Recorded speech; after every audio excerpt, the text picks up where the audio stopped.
The U.S. is facing a record-breaking number of migrants at the U.S.-Mexico border, with some estimating that we're on track to reach a 20-year high. Unique to this year is that more and more desperate parents are opting to send their children into the United States alone, leaving thousands of children in government-run detention facilities that critics say are inhumane. The crisis presents a newly elected Biden administration with a humanitarian, political, and logistical challenge. And for those of us who care about justice and human rights, we have a lot of questions.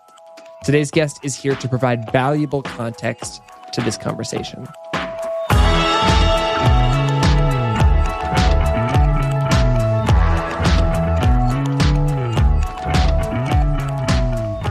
This Sounds Good. I'm Brandon Harvey.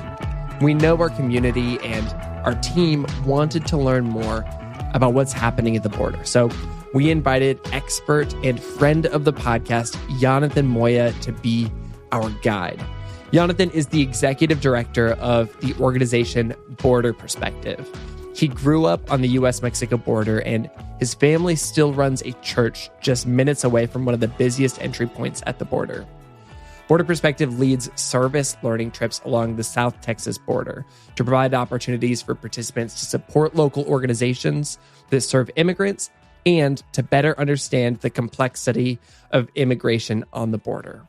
The organization's work has been featured by Mashable and Univision, and Yonathan's perspective is just so invaluable as we seek to approach the immigration conversation with a sense of nuance, compassion, and a desire to understand.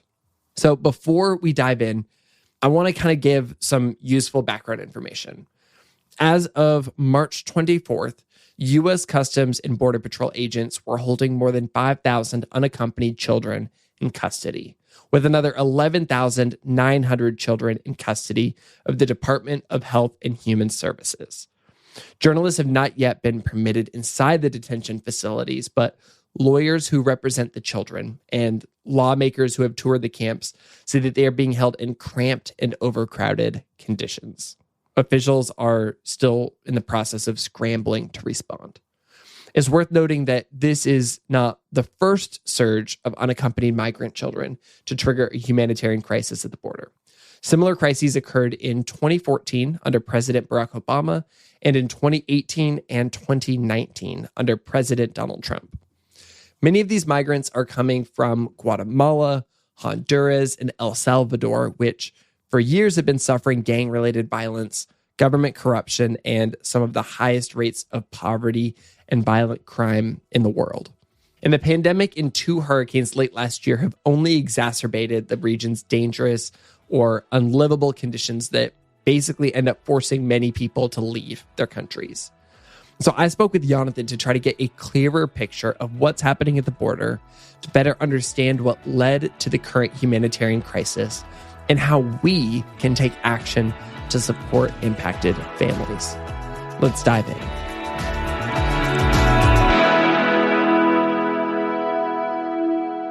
Yonathan, I am just so excited to have you back on the show. Welcome back to Sounds Good, and thank you for being here to dive into all of this with me. Thank you for having me. I'm glad to be back and reconnect about such just an important conversation that we get to have today. I've been paying a lot of attention to what's happening at the U.S.-Mexico border right now. It's kind of, to some degree, my job to pay attention to news, especially when there are injustices happening. But to be honest, even though it's my job, even though I've been spending a lot of time paying attention, I felt like I don't really understand what's happening fully. And so the other day I reached out to you, asked if we could hop on a phone call so I could better understand what's happening. And immediately I was like, oh, Yonathan knows what's going on. I trust his voice. And very quickly I was like, this needs to be a podcast conversation because I think others will appreciate this too. And so thank you for generously, sharing your wisdom, your experiences. And I'll start off by also saying that longtime listeners will remember that you were on the show before, years ago, as you were launching your organization, Border Perspective. And now it's years later and your organization has grown significantly. I don't think it's even gone like how you imagined it at all. I think that it really started off as a small project and it turned into something much bigger. And so can you start off by just briefly breaking down your background and bringing us up to speed on how and why you founded Border Perspective? Yes, for sure. And so if you're an old listener, right, yes, you will hopefully remember that conversation. And basically in 2017, my brother and I were just kind of wrestling and most importantly, just, chatting on a family chat and said, we were discussing the things that were causing pain and obviously points of conversation for us as Mexican Americans, as immigrants. And we realized that there was a misconception and misunderstanding of the border region, especially the U.S.-Mexico border where we grew up. And so I kind of had an idea and I told my brother, hey, why don't we go on a trip? We both like photography and storytelling. And that was the beginning of a journey that was life transformational for me. It really changed the trajectory of my life. We didn't do this trip to start an organization, but it eventually turned into really some of the most vital and meaningful work that I've been a part of in my life. And so Border Perspective, in a sense, after this border journey that we took and spent 9 days on the border, just listening to stories and talking with people, became an organization that now helps mobilize and educate just a broader audience on really the misconceptions and education around immigration and why people migrate, and most importantly, immersing people into the situation, right? So that they can come and learn from themselves and hopefully broaden their own perspective on such issues that we often only see through the media. And so years later, Branden, catching up, like you said it yourself, I did not envision or could plan, right, that we were going to be so invested in right in the front lines of what has become, I would consider a long-term disaster on the border. And that is caused by just severe policy changes, political change in our nation. We are one of many organizations that are providing pivotal support, as we continue to learn more about the crisis that is currently the U.S. and Mexico border. You went into your project years ago with the goal of just empathy and understanding. And that small first step ultimately led to you taking action, creating an organization, and creating this deeper change and inviting other people into that process. And I think that's really remarkable because I think all too often we skip right to that last step of, I have to start something that makes a difference, that changes everything. But I think most of the time we can actually all start off by just being curious and taking a step into that curiosity and asking questions, and then maybe inviting people into that as well during that journey. And as we see problems, as we understand solutions, then that gives us the perspective to then take that action. And I love that that's the journey you went on, because I think that's the journey we're all about to go on with this episode, hopefully, is that hopefully we'll dive into some empathy, some understanding, and from that, we'll have a better perspective on the border, no pun intended, and we'll be able to create some change from there. I never thought that the processing after the trip would lead me to go way deeper than I ever anticipated. That was just my own misunderstanding even of the issues that were happening and were being caused at the border. And so the change that brought me to where I'm at today was just the desire to continue seeking and to continue wanting to see difference, right? To continue to be a part of alleviating suffering, which a lot of our work has turned into now. And I never could have anticipated that that's what it was going to become. And it wasn't planned, but I think the project, this photography and storytelling project early on, became really bigger than myself really early on, because many more people who were not from the border or weren't raised there or have traveled there wanted to just learn more, wanted to go really beyond the headlines, right? And the snippets that we consume on through the media, and wanted to learn about the reality about just life on the U.S. and Mexico border. And I'll tell you, life is hard. on the U.S. and Mexico border, but life is also beautiful. There's so much violence, but there's also so much peace. And oftentimes, I deal with that very intentionally, because if I only listen to the media, right, it's chaos. But my memories, my relationships, my friendships are the complete opposite. And so we have to be able to encounter and see the border as a place of in-between, because literally and physically, it is an in-between place. Oh, but also in our minds, we have to be able to allow the border to be that in-between place. And we have to weigh both the good and the bad in the same location. I love that. And I also want to acknowledge that, I don't think that the media is doing a terrible job. They're just doing their job, which is to report on things that are news, with the emphasis being the word new in news. And that's the big problem we run up against with Good, Good, Good every day. Is every day there is peace. Every day there is growth and progress towards goodness. Every day, 1,000 planes take off and 1,000 planes land safely. And it's those moments where things do not go as planned, where there is not peace, where the plane does not land safely, that gets reported on, because that's what is new. And so the problem is, we as news consumers need to be mindful of the fact that we are just seeing what is reported as new.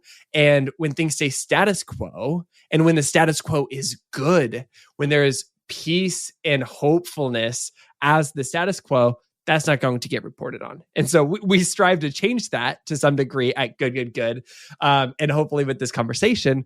But that is so helpful to hear that perspective, that both of those things can exist in this borderland. And so let's dive into the problems. But first, I almost want to set some ground rules here. First of all, I want to say that you are far more of an expert than I am on any of this. And so if I get anything wrong, mischaracterize anything, etc., please correct me, because I just want to use this as an opportunity to learn from you. Great. Yeah. I love that we can have a back and forth conversation. Me too. And then number two, I think that we all understand that there are some weird partisan nuances of this story. So I just want to not beat around the bush. I want to just dive into this and say that I think most of us across the political spectrum, at least I can speak for myself and say that I didn't pay much attention at all to what was happening at the US-Mexico border during Obama's 2 terms. Paid a little bit of attention. And I know, of course, there were activists and so many people who were paying attention. But for the most part, I think culturally, we weren't paying that much attention, especially when we compare that to the sudden amount of attention that we all paid during the Trump administration. And I think that sudden amount of attention we paid is understandable because of the president's toxic rhetoric. And in my opinion, the apathy that he showed towards human rights violations. And I think it would be fair to say that those were meant to grab attention. He succeeded in that. And all of us started paying more attention to what's happening. But now the nuances come into play here, because we're seeing this troubling news about what's happening on the border under the administration that defeated Trump in the election. And so, there's of course the problematic aspects of we see people on the right who seemingly didn't care at all during the last administration when there were problems on the border, now all of a sudden caring because, their political enemies are in leadership. And then we're seeing silence for people on the left after years of anger and very loud anger about the Trump administration's handling of the things at the border. And then lastly, I do think that we have this great group of people who are maybe handling this in a bit more of a thoughtful way, because I don't want to throw everybody under the bus, as either on that right side or on that left side. I think that our community in particular, with Good, Good, Good, from my conversations with people in our community, I think that we're seeing a need for caring for people and holding politicians accountable for creating solutions regardless of the political party. And that's kind of the nature that I want to have this conversation from, of saying, we know that every leader has a lot of serious problems. And we also know that every leader has some opportunity to create solutions to problems. And so let's talk about people from a non-political perspective, while acknowledging that political leaders can be deeply problematic and they need to be held accountable and they need to, be pushed to create solutions. I guess that's point number 2. And then point number 3, I also want to acknowledge that this is, of course, an incredibly complex issue. And there's no way we can dive into every nuance of this within our allotted time for this podcast conversation.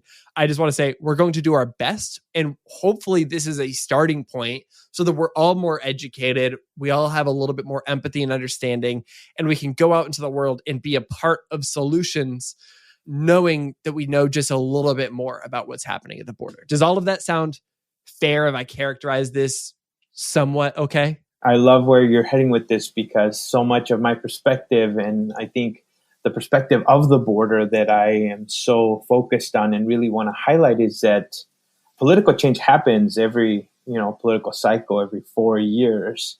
But life on the border in some ways remains constant. And sure, there's influxes of migrants or people or news and media showing up, but there's something about life that, I think it's just worth highlighting, and even changes that are worth talking about. So I love where this is heading. Perfect. Okay. This sounds great. So without any further ado, let's dive into what are the problems that we're seeing on the border. And I know that there are perhaps constant problems that have been true over the last, several decades.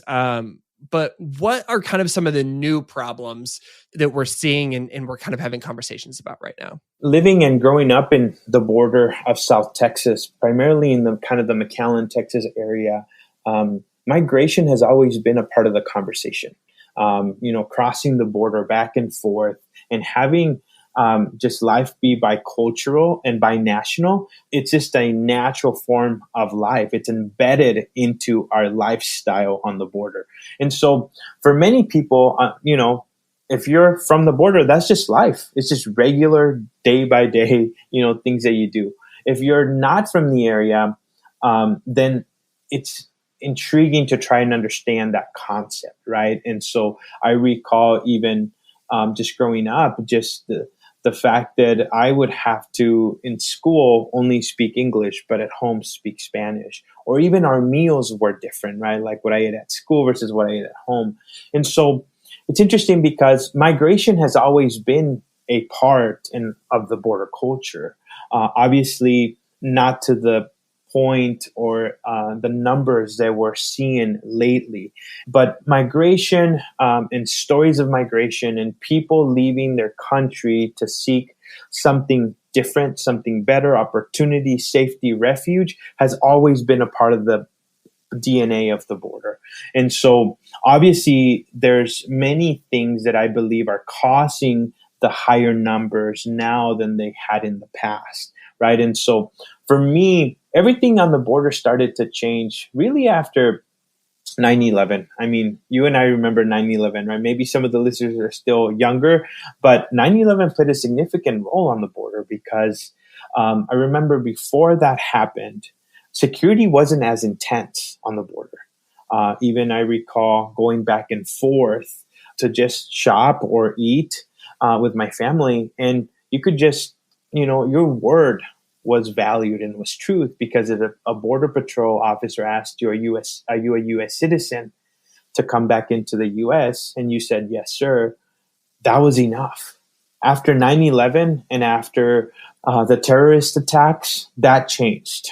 That's when more border walls started going up, more of the fencing. That's when more security and documentation was needed to cross the border. And in many ways, there was just a hesitancy to even allow less migrants, refugees to access U.S. soil.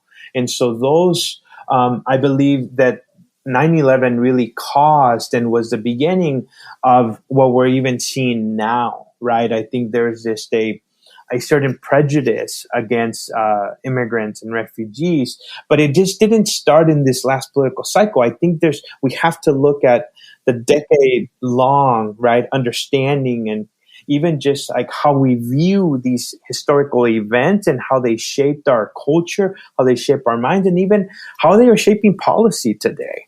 The migration that we're seeing on the border right now, it's increased because consider the pandemic that we're in. Consider the devastating hurricanes that just recently in the last year hit Central America.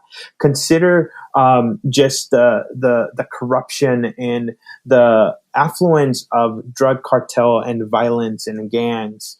But I want to point out too that with drugs, and the reason that exists is because there's also a huge demand in North America for this, right? So we cannot just assume that there's violence and drugs in Central America that's causing a lot of insecurity and issues without also putting ourselves in the place that we're in a country that demands, a lot of what's actually being trafficked through Central America into North America.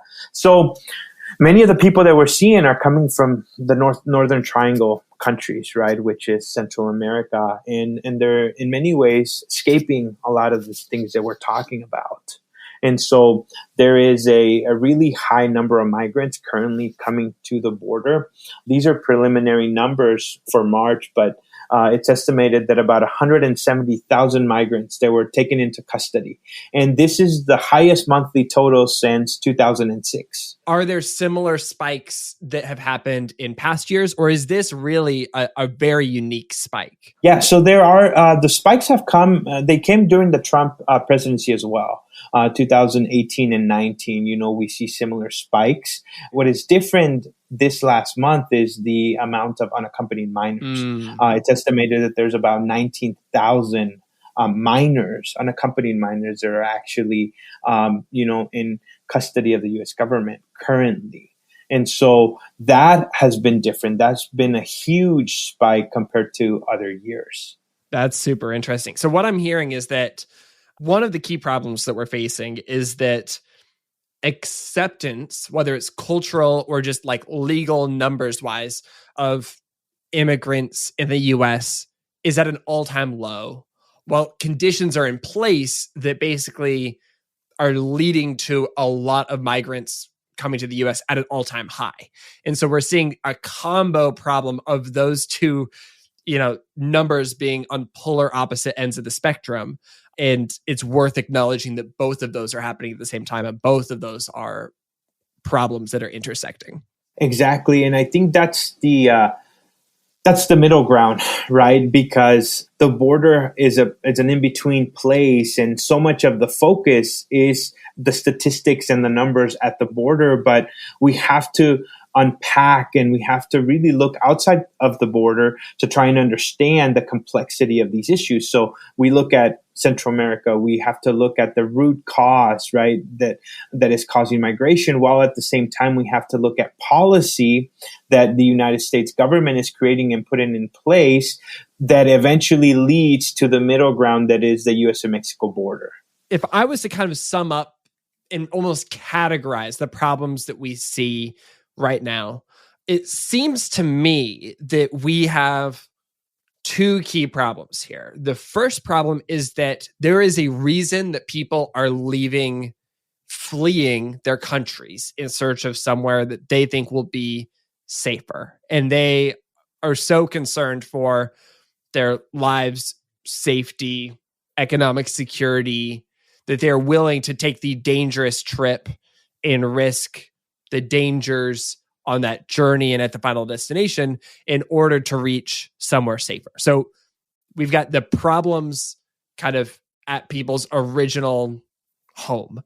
The next problem that I see that we probably have is at the US-Mexico border.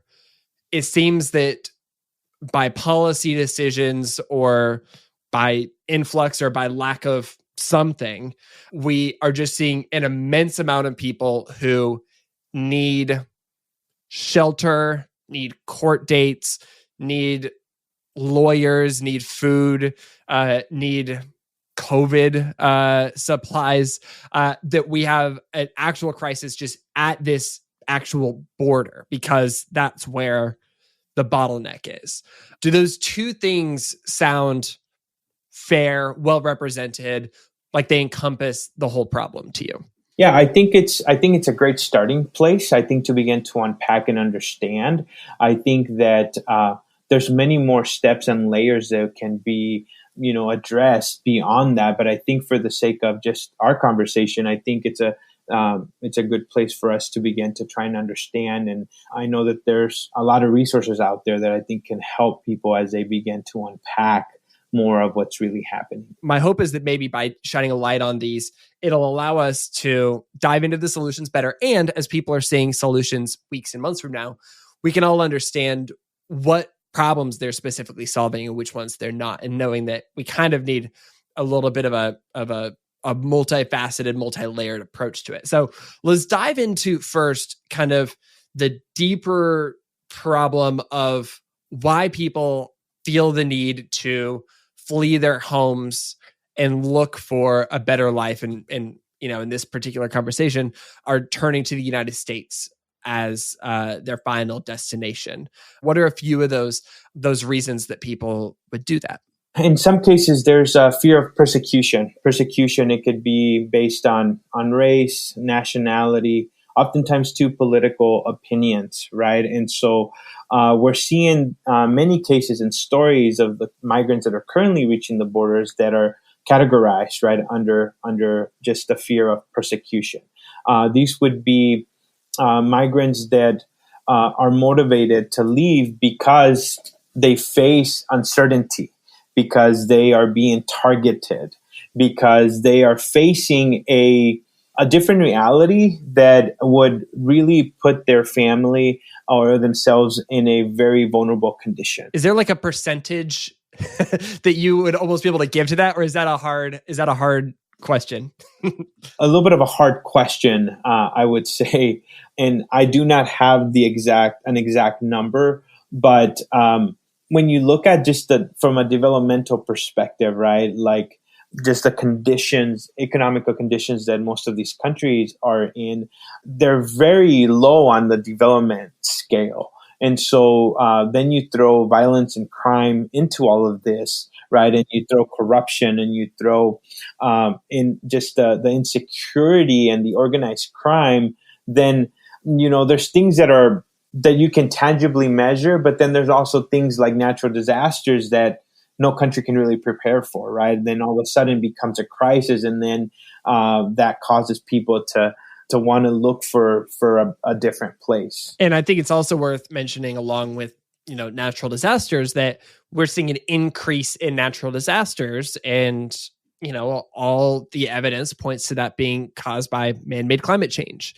The U.S. is disproportionately responsible for carbon emissions, and a lot of these countries on the, I guess for lack of a better phrase, lower development scale are disproportionately underrepresentative in how much carbon they're releasing into the atmosphere. A lot of this environmental impact is caused by us in the US, but is affecting other people, which I think is an important thing to, keep in mind. Just because we're not impacted by those, or we're not affected by them, doesn't mean that that's not happening. Sometimes we don't even realize. I recall at the end of last summer, right, towards the end of hurricane season, there was some coverage about these natural disasters, but I think it's even now in April, right, several months later, that we're starting to really see the aftermath and the cause of what happened in Central America, because it's now arriving at our border, right? People, because of those dire circumstances, are arriving. And so that's one of the many reasons why people are fleeing. That's super helpful. And then you also kind of alluded to violence, and some of this is violence kind of perpetuated by governments, but it sounds like a lot of this is perhaps gang activity, drug related. Is that accurate? Completely accurate. Most of Central America is also just a pathway for drugs from South America into North America. And so we're a consuming nation, right, of good and bad, right? And the need for the drug movement from various countries in South America through Central America are also impacting, in many ways, migration, because there's local gangs, local cartels that control these regions. In many cases, these are when we look at like homicide rates and how high they are in these Central American countries, it's due to the movement of illegal activity, which is illegal drugs, substances, and sometimes even trafficking as well, right? And so those are all impacts that eventually lead to the migration of people. And I think that is underlying factors that I think we have to be able to witness and learn about so that we can understand why people are fleeing their nation. So knowing that these are kind of the problems that are leading to people leaving their countries and embarking on a dangerous journey, what are the solutions to those things? Because those things are all happening before anybody reaches the United States. And, this episode is kind of presuming that many of our listeners are living in the United States. I know that my choice to, try to be sustainable and to lobby companies to be more sustainable, that plays a small role on the environmental side of things. That doesn't feel like I'm doing all that much, and it feels like it's not touching a lot of the problems. What are the possible solutions? So that we can't get into the specifics right now, but like, where is there opportunity to create solutions to these problems from where we live today? For sure. I would say one of the main advocacy things that I've been a part of is just promoting root cause-based initiatives, right? And really advocating so that our current administration will address what is causing migration from Central America. And so obviously these things, if we list them out, is how do we provide better healthcare? How do we provide more secure nations? How do we provide better government? How do we provide more jobs? And I say all this, but I'm not saying that is the role or the job of the United States as a whole. I think it's just how do we allow people from those countries and nations to be a part of the conversation? And in many ways, we're seeing that the U.S. does have a ton of influence in how a lot of U.S. aid is distributed and funded. And so how do we hold and work with leaders to be accountable so that we are addressing those issues that are eventually impacting people to leave their country? And so is there a better infrastructure and accountability system that we can have in place so that people will be able to thrive in their own nation, right? Versus even considering leaving and migrating somewhere else. I think it's worth acknowledging that the U.S. has done an incredible job in many avenues with foreign assistance. It makes up less than 1% of our total U.S. budget, but it can actually go a long way to creating solutions. And I've seen that firsthand on the ground in different parts of Asia and Africa, but I know it's also true. But it's also worth acknowledging that the U.S. has used this same budget to do a lot of harm to countries in the past and have done a lot of terrible, foreign policy and have hurt a lot of people. And so there's some nuances to this, but I also feel confident that with the right accountability, we can work to create positive solutions that target the right problems and, aren't lining the pockets of corrupt leaders, but are instead actually helping individual people. But that's the nuances of this. It's not as simple as, we just need to help provide healthcare, help, provide, reinforcements for people. There's nuance to it, but I think it's something that is completely possible to solve. And that's one of the things that we have to understand about migration. And even, we're looking at migration through the lens of the border right now, right? And we focus so much on the border because that's where these high numbers and statistics of people, that this is where people are. But really, we have to look at where they're coming from because that's the root, right? That's the root of what's causing them instability, insecurity, that eventually causes people to think about finding somewhere different or finding a different place to belong. And so for me, it's really so much of the news is on the border. And I think it has to be because it's the entry point to the country. But at the same time, we can't just pinpoint that the issue is at the border because I think so much policy has to.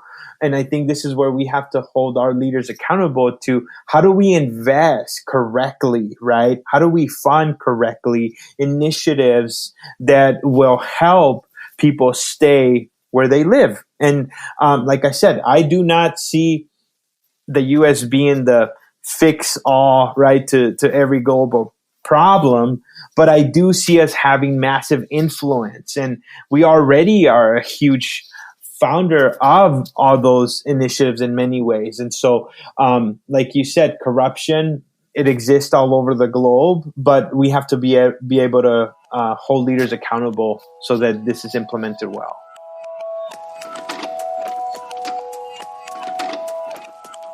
We're going to take a quick break from our conversation with Yonathan, and we will be right back.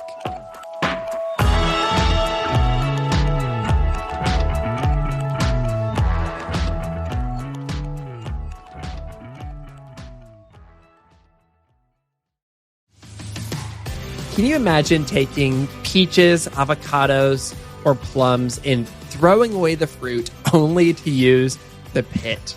Oh my gosh, imagine doing that with an avocado. That would be terrible. But here's the thing. That's exactly what's done to the coffee bean, which is actually not a bean, but a seed with a juicy pulp that surrounds the bean called cascara.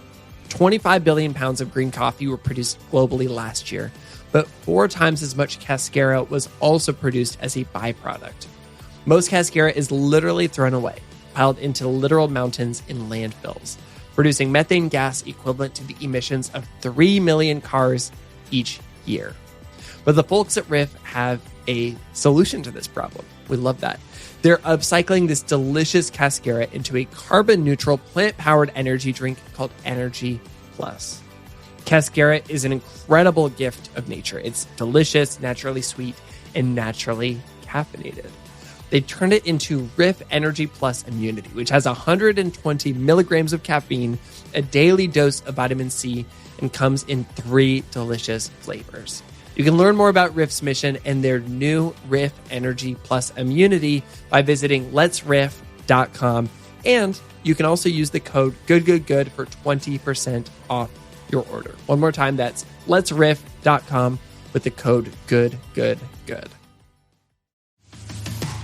Did you know that there's a holiday to celebrate bookstores? Independent Bookstore Day is a celebration that takes place at bookstores across the country in April every year. And this year, Libro FM, the audiobook service that splits profits with local bookstores, has an incredible Independent Bookstore Day offer. When you spend $15 at any local bookstore between April 24th and April 26th, you can submit your purchase details for a free audiobook from Libro FM. Shop online or visit your local bookstore and hang on to your receipt.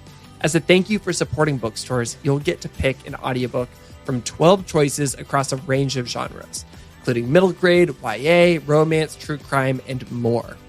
For more details, instructions, and the list of audiobooks to choose from, visit libro.fm/IBD.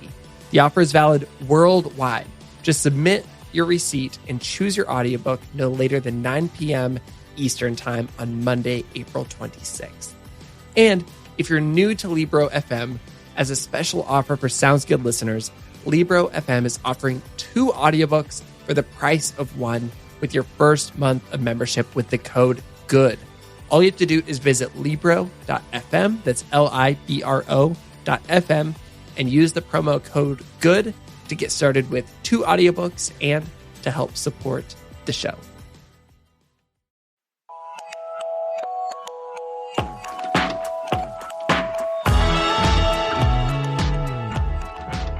I know that there are some problems that are best solved with government, whether it's our government or somebody else's government, creating solutions to those problems. But I also know that, there's a lot of problems that can be solved with other solutions. Are there other ways to target those deeper upstream problems outside of just advocating to our members of Congress, our senators, our politicians? I truly believe so. I can think about various organizations that are doing just incredible work, right? I think about just issues that are impacting, for example, just like women's health issues or organizations that are providing, in many ways, food assistance, right? Or that are providing really long-term care and working with farm workers in Central America, right? So that they can eventually grow their crops, sell their crops, and make a sustainable living. And so I think there's both faith-based and non-faith-based initiatives that I think we can consider and look at, and even say, how do we put our funding and even some of our own personal support to really help organizations that are working long-term in these countries so that we can continue to alleviate some of this issue. And I think so much of it, yes, on a grander scale, it is policy, but on a micro scale, I think it's also us. Where are we investing our money? How are we supporting, those who are doing the pivotal work in some of these nations? And we'll make sure to add some of those organizations that people can support in the show notes for this episode so that they can dive in a little bit deeper and find ways to support, as well as, numbers you can call to contact your representatives and stuff, because I think that all of this can be done in sync. I think that that's a really helpful perspective on, the original upstream problems that people are facing in their home countries that are leading them to travel to the U.S. border. And now I want to dive into the U.S. border. What are the specific problems that we're seeing, especially right now, and what are some potential solutions to those problems? The best way that I can categorize what's happening at the U.S. border, right, U.S. and Mexico border right now, is that there's three tiers. One tier is that there is a huge increase in unaccompanied minors who are in federal detention, and so that's one tier of families in need. Another tier is those who are being deported back because technically during this pandemic, there's a policy called Title 42 that is expelling many of those families who are seeking asylum back into Mexico or being deported back to their home country.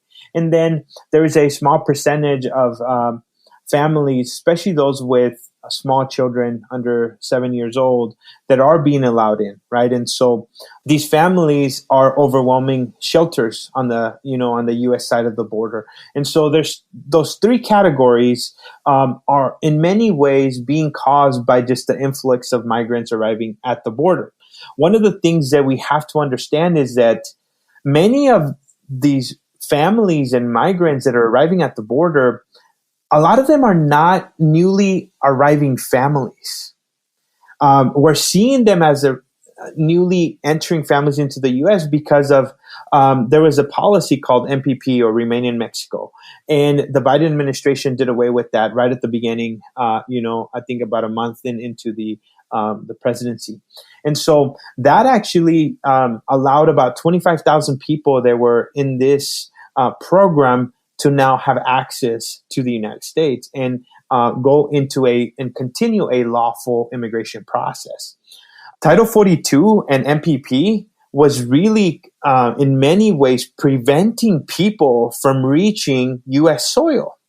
We have to take into consideration the fact that our own policy was keeping people on the Mexican side of the border.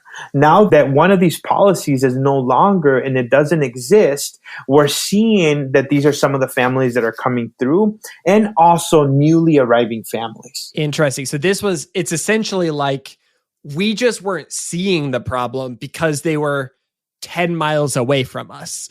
But they were always there. And now they're arriving. So we're seeing those numbers come into play. Exactly. And so I think you said it well. We weren't seeing it on a national level, but doesn't mean that the migrants weren't there. Throughout the last year of the pandemic, it was estimated in just one town across the border where I grew up from, there's anywhere between 5,000 and 7,000 migrants in overwhelmed shelters and even encampments along the border. And so just because we weren't seeing them cross into U.S. soil didn't mean that people stopped coming. It's just that our policy was preventing people from actually reaching or going through a lawful process. The crisis has always been there. It was just the Trump presidency contained it on the other side of the border. Yes. I think there's a lot of critics right now that are saying, well, it's the Biden administration, the open border mentality, the whatever you want to categorize this administration as, but it never went away. Yeah. It was only shifted to the Mexican side of the border. So I am learning that as a white straight man, I don't need to be somebody who plays devil's advocate. But in this scenario, I am, my like devil's advocate moment is just, what about the people who say, well, if Biden also kept it strict, then people would learn not to come to the US-Mexico border and that we don't accept people, and then we wouldn't have this problem. Like, what if the US was super consistent and for 30 years we didn't let people in at all? Would that solve any problems? I would say to that is that I work with somebody, and I've worked with somebody in the past. Her name's Sarah Miller, who runs a global refugee ministry. She's a U.S. director, but she worked in Germany in the early 1990s. And I share about her experience because she used to work in with asylum seekers in Germany in 1990. And she said the German government, because of their geographical location, knew how much of an influx of migrants they were having, that they put an infrastructure in place to help people lawfully navigate this process. During that process, there was medical support, education support, like feeding programs, shelter programs. But if you qualified, if your case was credible, right, to go through this process, what we're seeing on the border right now, nothing's existent. I think we can, and there's room for us to be more strict if the right procedures and processes were in place. But there's a lack of a system, period. Got it. and so I think even if for 30 years we followed the same process that would allow people to fairly go through a process, heck, then anybody and everyone can come through that process. But the process alone, we know that it's shaped to weed people who, right, don't have a credible fear for asylum or refuge out of, but we don't have that in place right now. That was maybe a missing piece for me. It's just understanding that infrastructure and how it can go. It's that we altogether lack policies in general that would make sense for the 21st century. And because of that, there is no it's not like we're living in a default where nobody can come in the border. It's just like we're living in this default of not having any rules. Like, we need to have policies in general. That's why it's so devastating that sports arenas are being turned into detention for unaccompanied minors in Dallas and in San Antonio and in San Diego. We don't even have the infrastructure to follow the Flores Agreement, which is a policy, right, that would protect the minors' just human rights, period, that they should not be in detention for more than 72 hours. Well, we don't have the adequate infrastructure to do that.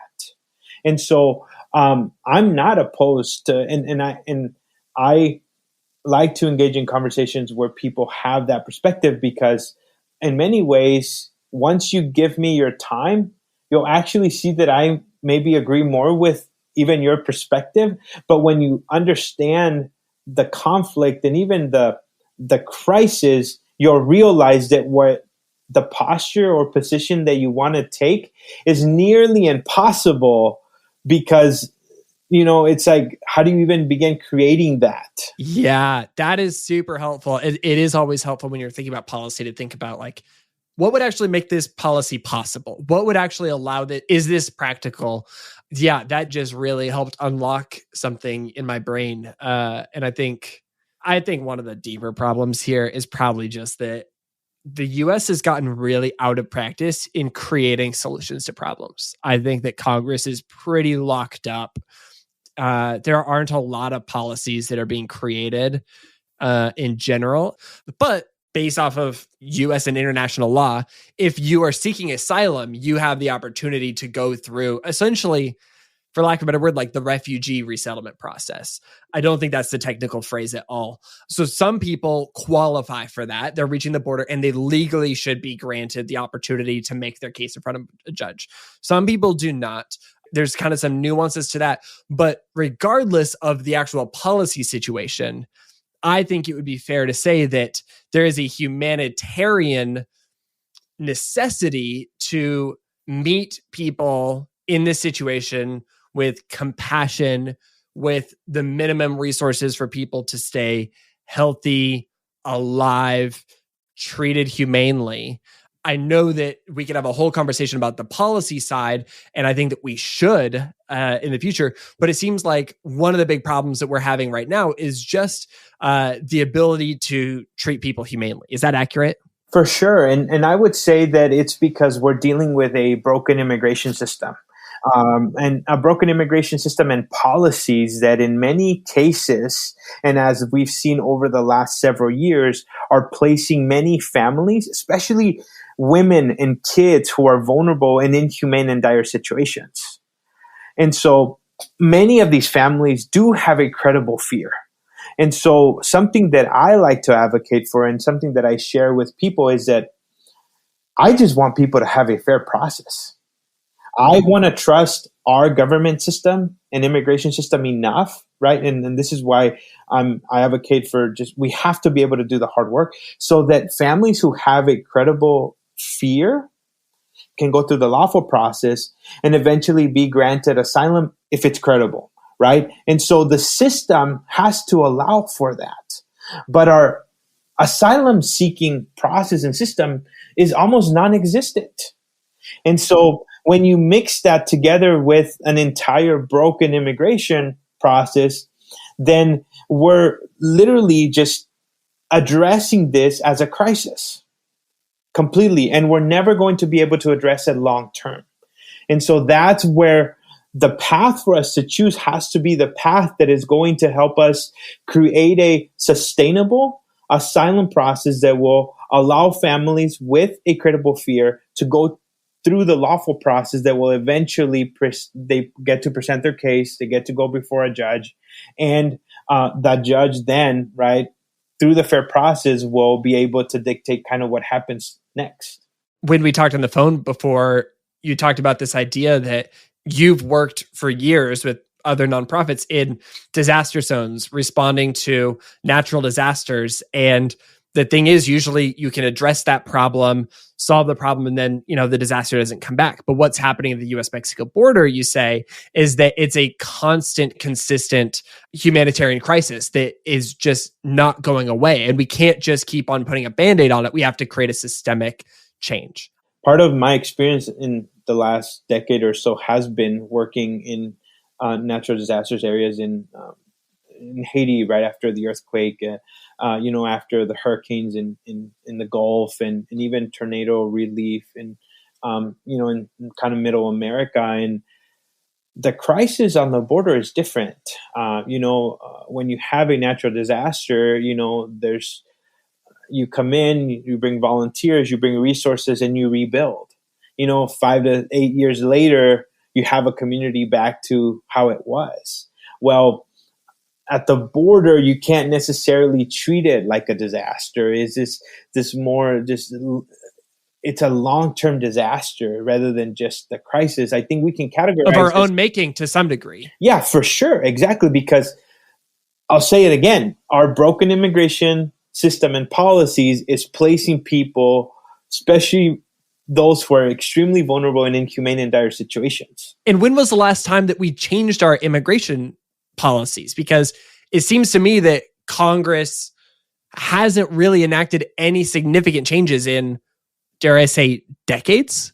Yeah, for sure. I mean, and I was listening to something the other day, and there's these trigger words, right, that maybe for some of us raise red flags or bring about certain thoughts or emotion. And even in government, I think when you hear the word amnesty, when you hear immigration reform, automatically, right, depending on where you stand, whether you're on the blue side or the red side or what, presidential candidate you're supporting, it's almost like, oh, we don't really want to go there. But what we're facing on the border should draw us nearer to wanting to find a solution, because the coalition of senators going down to the border and showcasing kind of this warlike zone right on the Rio Grande and mobilizing the media to showcase their journey is one side of the story. While at the same time that news conference was happening, I have a friend who was also water skiing on the Rio Grande. So we have to be able to showcase the good and the bad. Yes, there is a dire crisis because there's a huge influence of migrants, but at the same time, that is not the only reason or only scenario that should be showcased about the border. So our leaders have to be able to do the hard work. And I think in many ways, we have to keep our leaders accountable to do that. That's really, really helpful. And so when we talk about the crisis at the border, the reason that we have this, natural disaster metaphor of what's happening literally on the border is because of broken policies. And those need to be solved because that's an upstream problem, just like what's happening in people's home countries is an upstream problem. So that's a whole layer that I think that, we all get to play a role in advocating for. We all get to look for people who are leading the way on those solutions. But let's also talk about what can be done to, I guess, for lack of a better word, like put a Band-Aid on the problem right now. How can we respond to people and their individual needs right now? Because somebody who is scared of getting COVID at the US-Mexico border, doesn't have a place to sleep, is concerned about the health of their children, that person is in need of care, compassion, empathy, supplies. Sure, they would have liked a policy solution several months ago or several decades ago, but right now they just need their needs met. And so what can we do to make sure that we're meeting those needs on a few different layers? What are the possible solutions that we have here? I love where you're going with this because as much as we focus on the long-term impact of all of this that we all need and want to see, I think there's also just immediate need that and support that is needed. And so I would say that one of the things that we're involved in right now is we see a huge need in local shelters on the U.S. side of the border. So something that we're doing at Border Perspective is we're actually calling upon volunteers to come and, and respond to this border crisis by volunteering your time. And so I know that through Border Perspective, you can come volunteer at a local shelter in South Texas. But at the same time, I recently saw this morning that Catholic Charities in San Antonio, Texas is looking for volunteers to help with unaccompanied minors because they have an arena and they need volunteers to help care for these unaccompanied minors. At the same time, there's a large group of hundreds of displaced migrants on the Mexican side of the border that are in dire need of basic necessities, from hygiene care to food to shelter to water. Something that we're doing at Border Perspective is we created an Amazon wish list. People can buy diapers and baby clothing and milk and bottles and the most basic necessities to survive is what we're also, just trying to provide people with. We know, and I'm challenged as I lead Border Perspective by being involved in this long-term change and impact, but I cannot look away at the current and dire need right now. As much as we have to provide humanitarian aid, we also have to continue to advocate for long-term and sustainable change. Super helpful. And so it's great to know that we've got this kind of systemic thing of creating policy change. There's also the opportunity for the government to send some of this immediate aid separate from the systemic policy change. It sounds like the president deploying kind of almost like FEMA response is an opportunity where, he stepped up to the plate and said, we're going to help solve these problems. And then we've got individual organizations like yours, and we've got other nonprofits and churches and shelters who are stepping up to the plate. And we have the opportunity to support them. Is there anything else that you think is helpful about this? What about just the simple communication? Because you talked at the beginning about how we have a problem with the news, perhaps misrepresenting what's going on for numerous reasons. What can we all be doing with our voices, our platforms, our Instagram stories to be telling the right kinds of stories or to bring some underrepresented perspectives to our friends and families? Along with what you just shared, Branden, I want to thank you for inviting me to this conversation, because one of the things that I've been wrestling with a bit is that many people who are the voice or are the kind of go-to people for this type of conversation, they know immigration and they know numbers and statistics very well, especially from an intellectual type of perspective. And so I know that I'm growing myself in that area, but at the same time, I have a lot of field experience, and we are working constantly and long-term in the region. And so I do see that the border perspective oftentimes is not represented. I think this conversation in many ways is being led by people that are great at their jobs, right? I don't want to devalue what they're doing, but I think we also have to have not just the statistics and numbers, but we have to resonate with the rawness and the stories and the hardship of these long-term workers who are sacrificially, involved in this type of work every single day. And so I would say for those of you who are listening, just find organizations that are on the ground, find organizations that are doing the deep work, the voices that are bringing about and shining. Maybe it's not mainstream, but I think, like you said, there are organizations that are doing unrepresented work, that need to be highlighted. And so I know that we're trying to do that as best as possible. Well, managing a humanitarian crisis among the southern border is hard to be involved in the work, and also, right, to really compose social media graphics and communication. But we're glad that we're able to do that in a way that we can continue to educate people, not only by inviting them in, but by also sharing content that will help them to unpack and understand some of the realities that we are seeing and facing.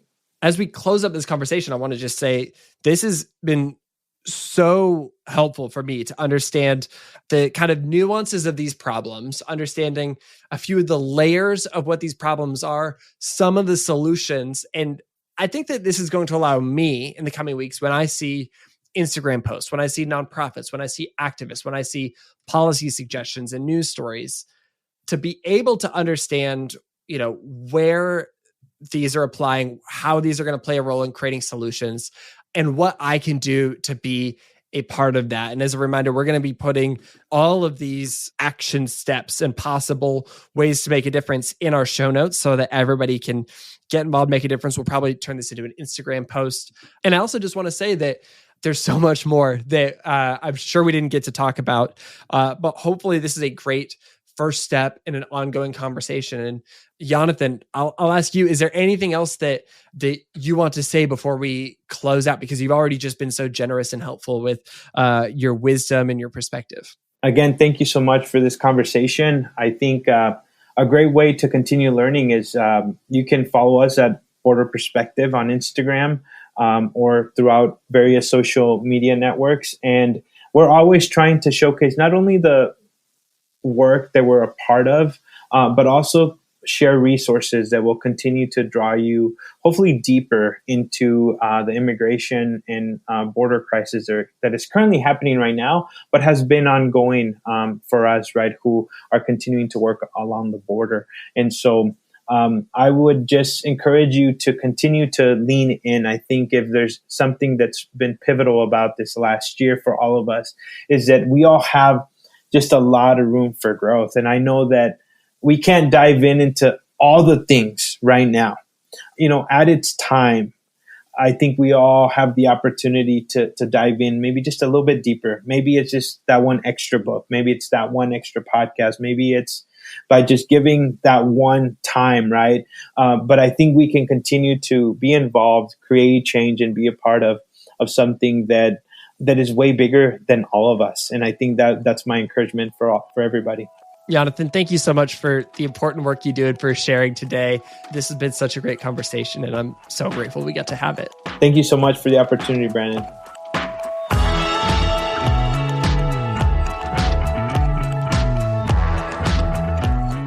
That's Yonathan Moya, Executive Director of Border Perspective. Check out the work that they do to support families at the border by visiting their website, borderperspective.org. Follow them on Instagram at Border Perspective and follow Yonathan at Yonathan Moya. We also included some background reading and direct links to action steps in this week's show notes, so you'll want to check those out in your podcast player. Please consider making a donation to Border Perspective or buying something from their Amazon wish list. It can really make a difference. I also want to acknowledge that in the last week since we recorded this episode, Yonathan's dad, Reverend Hugo Moya, tragically passed away. He served the immigrant community through his church for immigrants in South Texas and also led the local team for those participating in Border Perspective trips. If you feel moved by Yonathan's work, you can pay tribute to his father by donating to the ongoing work of the Moya family through their memorial fund. You can find the link in our show notes as well. This podcast was created by Good. At Good, we help you feel more hopeful and do more good. You can find more good news and ways to make a difference in our weekly email newsletter, our beautiful print good newspaper, or online at goodgoodgood.co. This episode was created by Kaylee Thompson, Megan Burns, and me, Branden Harvey. It was edited and sound designed by the team at Sound On Studios, and you can find out more about their work at soundonsoundoff.com. If you want to support the show, there are two things you can do. The first is tell people about it. Whether you share the link from Spotify or whatever app you use to listen to podcasts, or you go to our Instagram and you share our posts where we highlight content from each episode, that can make a huge difference in helping more people find good news and together take good action. Also, another great way to make sure that you are staying in touch with us is to hit the follow button wherever you listen to podcasts. That way you'll get every new episode of Sounds Good delivered straight to your phone while you sleep. And with that, that is a wrap for this week's episode. Go out and find one way to make a difference for people seeking refuge, and we'll be back next week with more good news and good action. Sound good?